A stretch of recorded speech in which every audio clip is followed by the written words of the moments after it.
नमस्कार दोस्तों, हमारे प्राचीन योग विज्ञान में बहुत गहरे राज छुपे हुए हैं और ये राज तब तक राज रहते हैं जब तक उसको जान ना ले, और उस राज को जानने के बाद में वो विज्ञान बन जाता है। प्राचीन समय के योगियों को शरीर की रचना के बारे में बहुत गहरा ज्ञान था। हमने तो केवल इस शरीर की बाहरी जानकारी जमा की है, और जो शरीर के अंदर की जानकारी है वो भी भौतिक जानकारी है।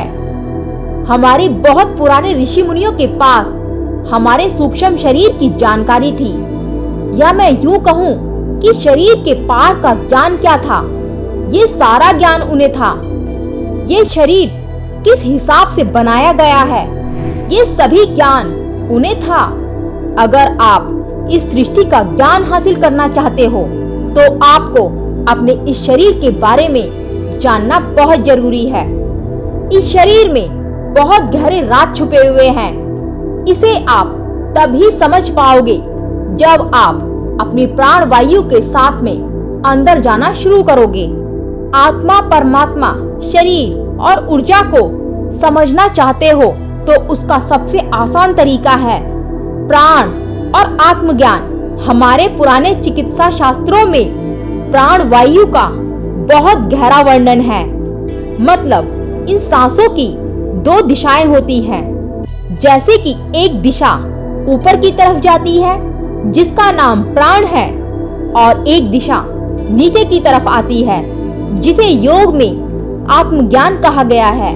शरीर में वायु के दो रूप हैं, दो सिस्टम हैं, दो धाराएं हैं। जिस पावर से मल मूत्र आउट होता है वो अपान वायु के कारण होता है। मतलब जो शरीर के नीचे की तरफ वायु बह रही है वो अपान वायु है, जिसके जरिए हम अपने शरीर की ऊर्जा का शुद्धिकरण कर सकते हैं। और जीवन में वायु की दूसरी दिशा ऊपर जाने वाली होती है, उसे हम प्राण वायु कहते हैं। यानी कि जो जितना ज्यादा प्राणायाम को साध लेता है वह उतना ही अपनी चेतना को उठाने में सफल हो जाता है, क्योंकि प्राणायाम ऊपर जाने वाली ऊर्जा के रास्ते को क्लियर करती है। हमारे शरीर के अंदर दो धाराएं हैं।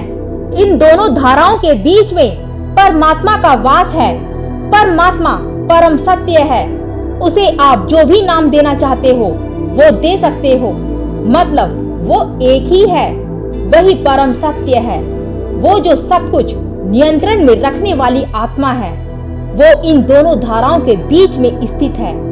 वही आत्मा वायु को नीचे की तरफ भेजता है और वही ऊपर की तरफ भेजता है।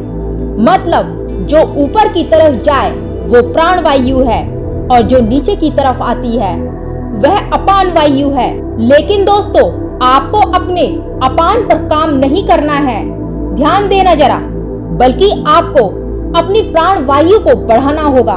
जब आपके शरीर में प्राण वायु बहुत अधिक मात्रा में हो जाएगी तो अपान वायु खुद ही छोटा हो जाएगा।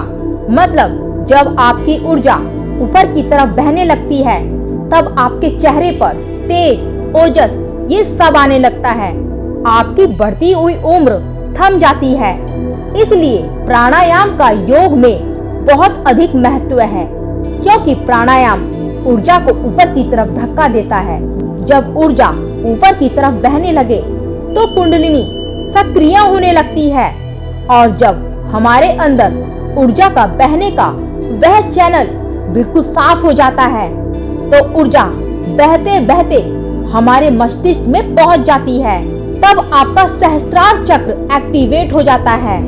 और सहस्त्रार चक्र ही क्यों, बाकी के सभी चक्र एक्टिवेट हो जाते हैं। जैसे कि अपान ऊर्जा के धक्के से वही प्राण ऊर्जा किसी बच्चे का जन्म का कारण बनती है, और वही प्राण ऊर्जा से आपको एक नया जन्म मिलता है।